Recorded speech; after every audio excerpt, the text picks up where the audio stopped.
Good day.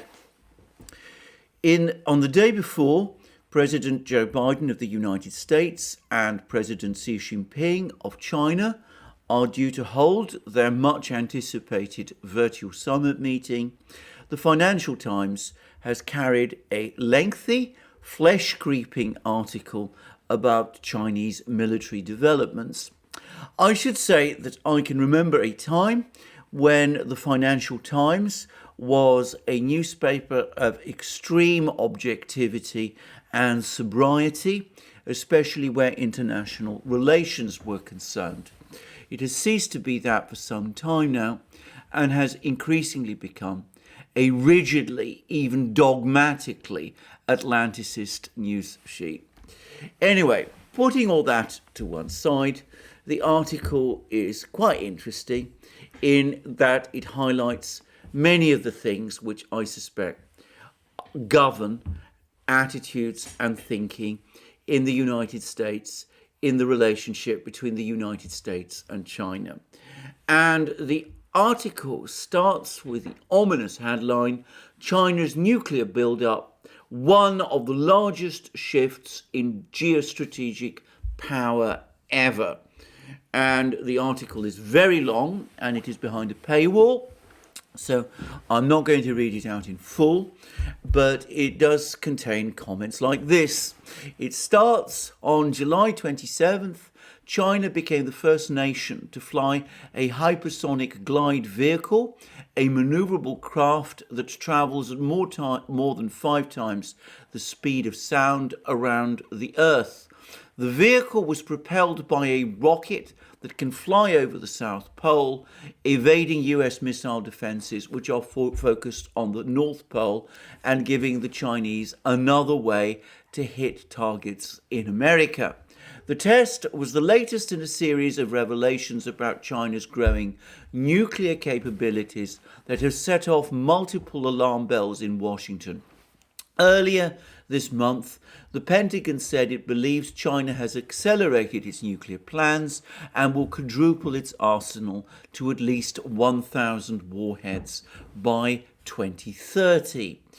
And then the article goes on to discuss the possible rationale. And it says military leaders in Washington face 2 critical questions after decades of gradual increases in its nuclear forces. Is China pivoting to a less defensive approach that has the potential to significantly alter the balance of power in East Asia? And could this enable China to win a conflict with the US over Taiwan by neutralizing the threat from American nuclear weapons? And then we have comments by various US officials and US generals, and there are also some curious talk about how this major buildup of nuclear forces is supposedly happening alongside the surge in Chinese conventional power. And we read further down in the article that China now has by far the world's biggest navy. Presumably by that it means that it has a navy bigger and more powerful than that of the United States. Now, I have to say that there is an awful lot of fantasizing and indeed straightforward nonsense in this article. Now, can I say first of all that when the Financial Times says that China is the first country to have launched a hypersonic glide vehicle that has circumnavigated the Earth and that approached the United States from the South Polar regions, well, that is simply not true. If by hypersonic glide vehicles you mean any vehicles that operate at hypersonic speeds, well, the US space shuttle was capable of doing the same thing, and arguably that was a hypersonic glide vehicle, and you could speak of others also. If we're talking about a warhead, a hypersonic glide vehicle warhead, such as might be launched from an intercontinental ballistic missile, I strongly doubt that that is in fact what happened.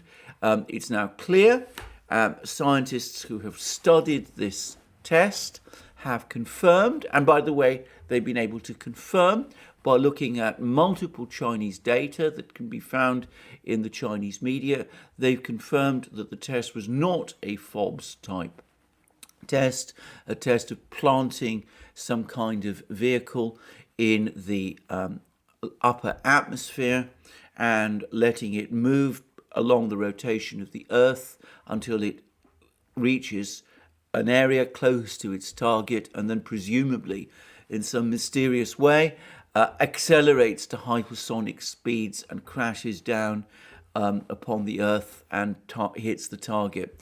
Well, it seems that that's not what happened. I always was skeptical that it was a FOBS type test, and it seems that it wasn't. And the Chinese do not possess an intercontinental ballistic missile that is so far capable of striking at the United States from across the South Pole. At least that's what I understand. The only ICBM, the only intercontinental ballistic missile that could potentially do that is the new Russian Sarmat missile, which is still in test, though it's expected to enter service either next year or perhaps in 2023.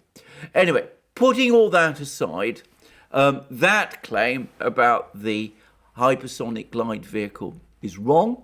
By the way, the claim that a hypersonic glide vehicle operates at more than 5 times the speed of sound illustrates some of the original problems in the original article that appeared in the Financial Times, sourced from all those Western officials, which described the hypersonic test.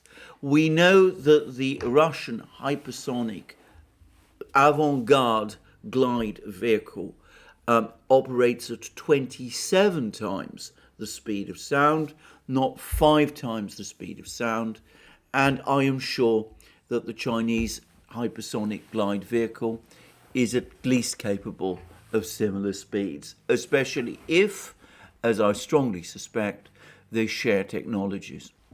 Anyway, moving on, it is simply not the case either that China has the biggest navy in the world. Of course, you could count the Chinese navy in all sorts of ways. You could count every single minor patrol boat and add them all up, and you would end up with a navy which was indeed very large in terms of numbers of ships, but in terms of ocean-going capabilities, the US Navy remains much more powerful. And again, this is simply not true. So there is an awful lot in this article that is basically wrong and profoundly wrong. And it does seem very much to be centered around the fact that the United States is becoming concerned about something else, and that some people within the military, within the military hierarchy in the United States are becoming focused on one very distinct and very uncomfortable possibility. Now, I return to those original words, those words in the article, which is that which referred to Taiwan, and they spoke about how the growth of China's nuclear power could enable China to win a conflict with the US over Taiwan by neutralizing the threat from American weapons. And further down in the article, we find further confirmation of this and a discussion of this precise issue. China is not developing its nuclear forces for some bolt out of the blue attack on America, said Caitlin Talmadge, a nuclear expert at Georgetown University. It is trying to lock the US and China into a deeper mutual vulnerability stalemate so that the United States cannot play the nuclear card in a conventional war, for example, over Taiwan. Now, that is the one point of clarity or truth in this long Financial Times article. We can say with confidence that that is the Chinese intention, because the Chinese, in various articles in Global Times, which I have discussed in previous programs, have actually explicitly said that it is so. And the Financial Times article is actually an interesting admission, because it, by saying that the United States is concerned that the growth of Chinese nuclear deterrent power appears to be intended to put China in a position where it could win a conventional war against the United States over Taiwan by neutralizing the US ability to use nuclear weapons. The Financial Times, obviously in contact and consultation with US officials, as becomes very clear from the article, is in effect letting out the ugly secret. The United States knows that it cannot defeat China in a conventional conflict over Taiwan, but that it is becoming increasingly dependent on its nuclear deterrent force in order to deter China from launching such a conventional attack on Taiwan. In other words, the implicit threat that the United States has been making to China is that if you invade and attack Taiwan, then we will counter you by using our far superior nuclear weapons capabilities. And that is the way that the United States is seeking to offset China's growing conventional advantage on the Taiwan Straits. Now, what is concerning and alarming to strategic thinkers in Washington is that the Chinese are moving to neutralize that threat. The Chinese are developing their nuclear deterrent forces not because they have some great plan to attack and conquer and defeat the United States, but because they want to be in a position where if they are winning a conventional war over Taiwan and the United States comes along and says, unless you stop, we will use our nuclear weapons to defend Taiwan and to reverse the flow of the battle. In that event, if that were to happen, the Chinese would be able to say, well, in that case, be prepared for our nuclear retaliation. We would be in a position to launch a nuclear strike against you, at least equivalent to whatever nuclear strike you launch against us. And that is what the Chinese, as I have repeatedly said in various programs on this channel, have actually warned about and explained in Global Times editorials and elsewhere, and it is what the United States is really worried about. So, what does the United States do in this situation? The answer is it doesn't do very much. It doesn't seem to have a proper and coherent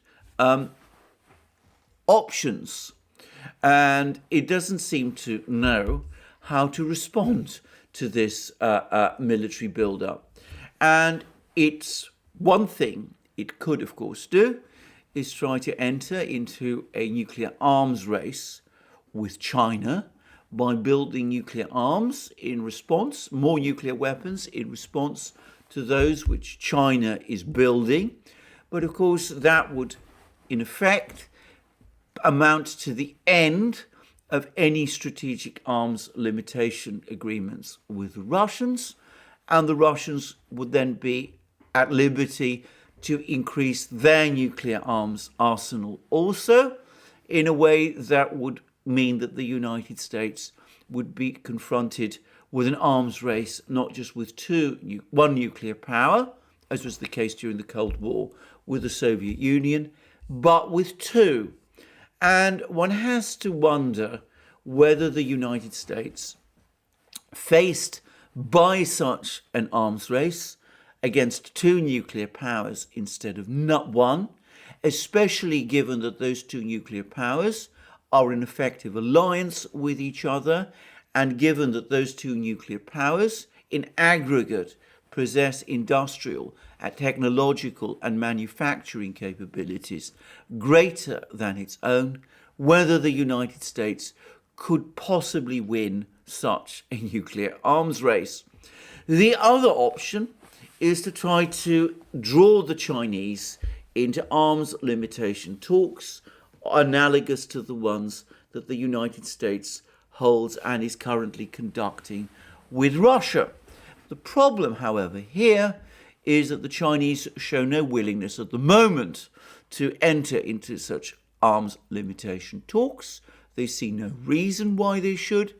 And besides, if they were ever persuaded to enter into arms limitation talks with the United States, they would presumably insist on equality with the United States in nuclear armaments, as would the Russians, something which Putin has already confirmed. At which point, the United States, if it were to agree to that, would find itself in a situation where the two rival nuclear powers, China and Russia, in de facto alliance with each other, would possess double the nuclear capability that the United States has. In practice, of course, the United States would strongly object to that.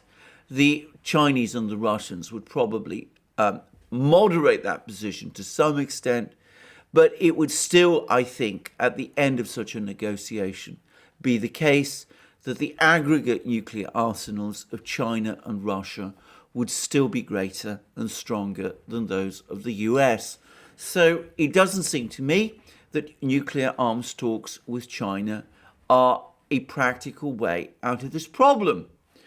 The third solution is the obvious solution, and it's the one I've discussed many times, which is to negotiate a compromise with China over Taiwan, a compromise which, I want to stress again, would be a very reasonable one. It would not demand, for example, that the United States hand Taiwan over to China. It would simply say that the United States does not support and will not support any secessionist move by Taiwan or by the authorities there. It understands that China regards Taiwan as part of its sovereign territory, and it would ensure on that basis that in time there would be negotiations between Taiwan and China which would perhaps lead to unification, but which the United States would not be involved in. That, it seems to me, is the most logical thing for the United States to do as it tries to find some kind of a way out of this problem. Trouble is that the United States doesn't seem to be willing to do that.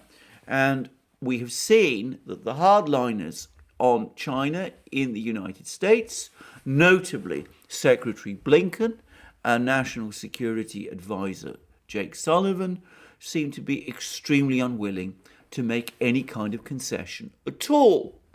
And the Chinese have made it quite clear that it is on that issue, on Taiwan, that the entire relationship between the United States and China ultimately hinges. And we've had yet another article now in Global Times on precisely this topic. And the article reads in part as follows.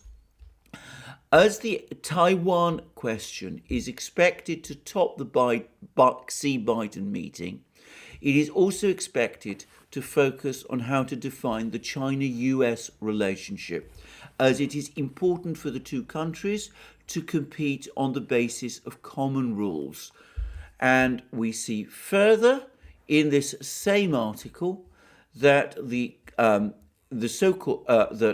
US statements on affairs related to Taiwan have gone astray, out of tune and backward in the past 40 years, deviating from the consensus reached between China and US when establishing diplomatic relations.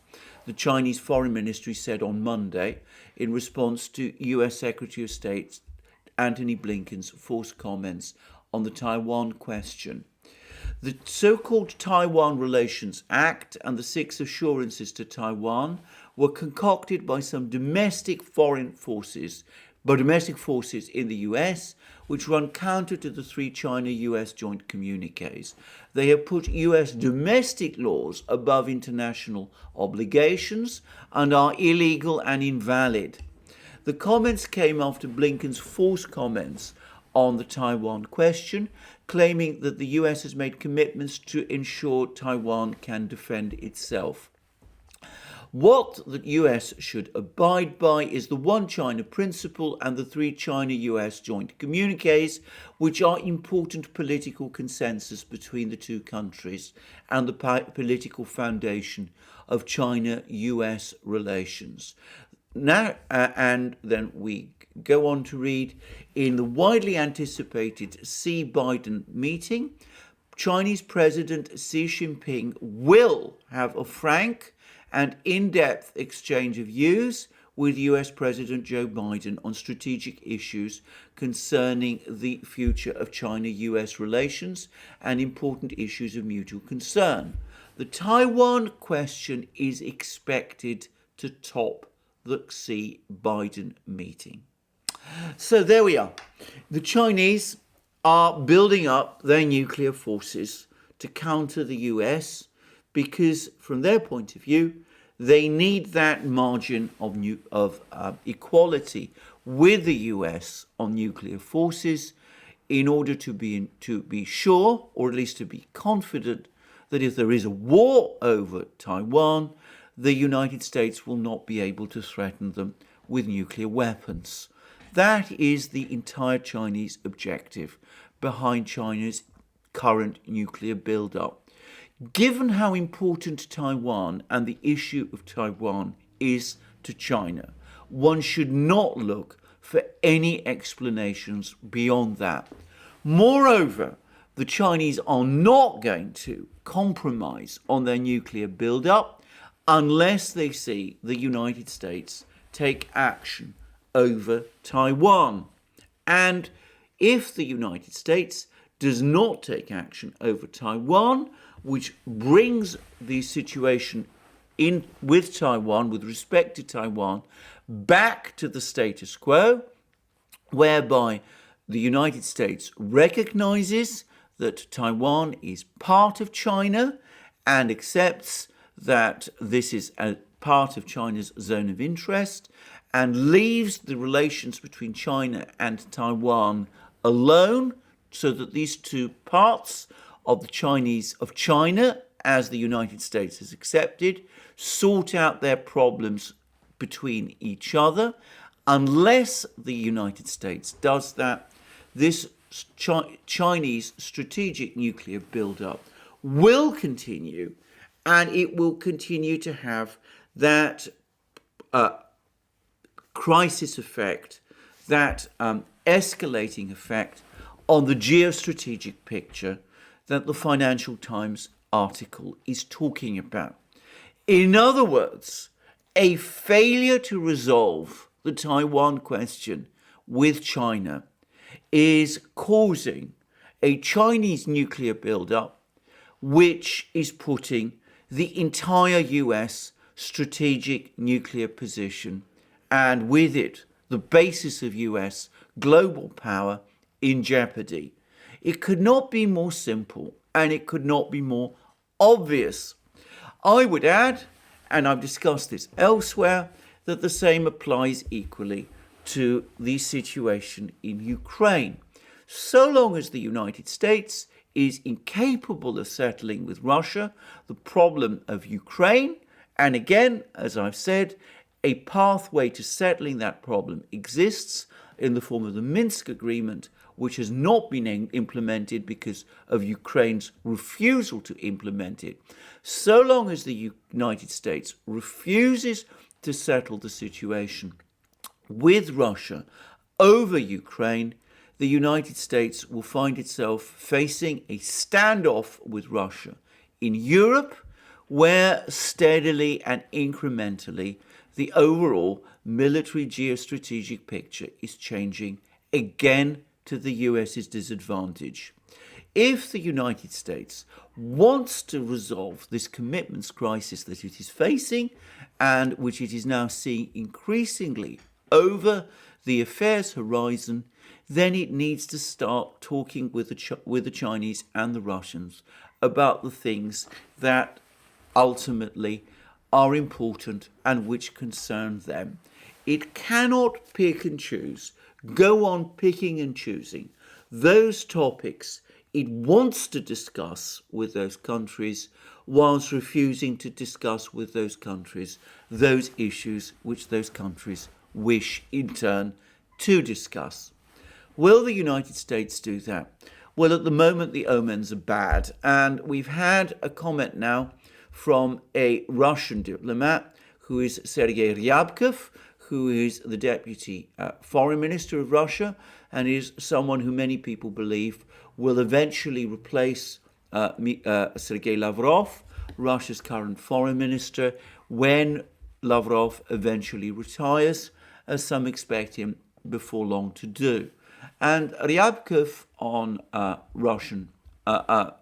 told the Russian news agency TASS on Monday of this week the following: "We don't even have an approximate impression that the US even wants to listen to us and to hear us, for example, on Ukraine and all that is currently going on in the Black Sea region.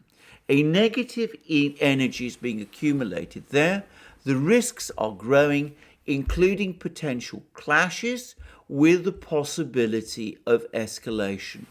In general, this negative bravado of the United States and its allies, and accordingly their charges in Kiev, it becomes increasingly more unhinged, and any rational kernels are being observed there less and less.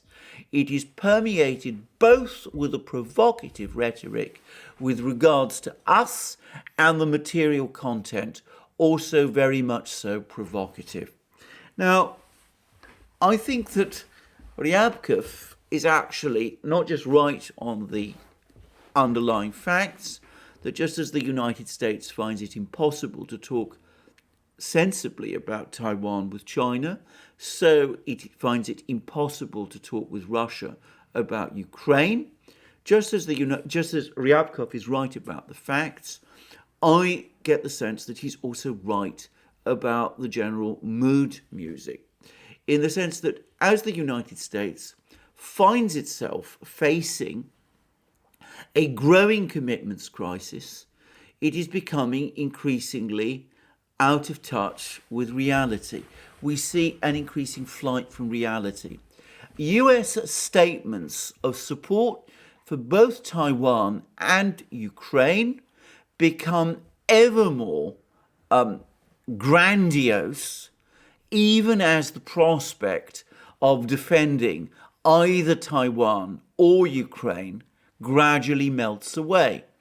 And we see this especially in the sort of comments that Secretary Blinken is now making. So Secretary Blinken tells us, for example, that the United States has a rock-solid commitment to Taiwan. He tells us that the United States has a total commitment to Ukraine. Both of these seem to be categorical pledges of support to those countries, even though everybody knows that in reality the United States is becoming increasingly unable to see through those sort of commitments. And along with these rather overblown, grandiose statements of commitment to these two countries, we also see increasingly paranoid claims about the intentions of the other side. So we have really strange comments now coming from the United States, specifically in this case from Secretary Blinken, about the situation in Belarus and in Ukraine in talks with the Polish government, which have been published on the State Department website. He's actually saying that he's actually now said that the purpose of the migrant crisis on the Polish border is to distract attention from the Russian military build-up on Ukraine's borders, a military build-up which both Ukraine and the Pentagon have in fact denied is happening. So we see an increasing disconnect from reality. And along with that disconnect from reality and the increasing paranoid statements, we see, to my mind, an increasing hysteria and an increasing cranking up of the rhetoric against these two countries, against China and Russia. And it's becoming increasingly difficult at the present time to see through all this cloud of angry rhetoric. And it's an anger which I think is driven by a dawning realization that the situation is gradually slipping out of the US's control as the growth of both Chinese power in the Pacific and of Russian power in Europe is putting the entire US strategic position, both in Europe and in the Pacific, in ever greater jeopardy. Well, I think that the most important thing, I've said this many times now, is for the United States to put all this aside and to come down to earth. Now, something did happen the other day which does show that when things do reach a critical point, the Western powers are prepared to put some of this rhetoric, some of this overblown language, some of these categorical statements that they have made to one side and to do what must be done. The European Union, as I have said, and the European states also have for practically a year now refused to talk to the Belarus government, the government of Lukashenko, President Lukashenko in Minsk, because they take the line that doing so would confer some sort of legitimacy on him. President Putin, in those two telephone conversations with Angela Merkel that he has recently had over the migrant crisis on the Polish border, has told Merkel that what the Europeans needed to do was to talk to Lukashenko and his government.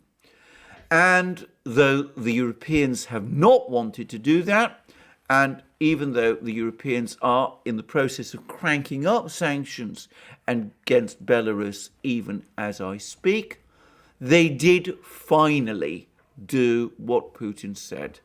The EU's High Representative for External Relations, Josep Borrell, finally did what should have been done weeks ago: pick up the telephone and speak to his counterpart in the Belarusian government, Belarusian Foreign Minister Mackay, to discuss the present migrant crisis on the Polish border. Well, that was a small glimmer or chink of realism in a darkening picture. I'm far from putting much or indeed any weight on it, but I do hope that it does provide some promise that as things get worse, so eventually, rather than go to the extreme lengths of provoking a crisis where the consequences might be catastrophic, realism will finally break out and somebody will start to make the decisions in Washington and Brussels that the direction of events dictate. Well, we will see whether I am right. But in the meantime, it's fascinating to read articles like this in the Financial Times. They tell us what really worries Washington. They show how the US is becoming increasingly concerned about how the military balance of power is starting to shift against it. And we will see what the US does and what sort of response it can bring itself and can come up with. Thank you for joining me for this program. We shall see what comes from the Biden-Xi summit. Nothing very much, I anticipate, but regardless, I will be covering it on this channel, and we will no doubt be talking about it also Alex Christoforou and I on our main channel, the Duran. In the meantime, please remember also to join us on that channel and also to check out Alex's own channel and to check us out on our other platforms, especially Locals, where we are increasingly publishing exclusive material and where I'm due to do my next live stream on Wednesday. You can also find other exclusive content that we publish on Locals and which our community, which you can of course join, also publishes on Locals. And you can also join us on other platforms, BitChute, Library, Rumble, ODYSEE, SuperU and the rest. And you can support us via Patreon and Subscribestar, and also by going to our shop. And also, please remember, if you've liked this video, to press the like button and to check your subscription to this channel. Thank you for joining me again today. I look forward to you joining me again soon, and have a wonderful day. Until then.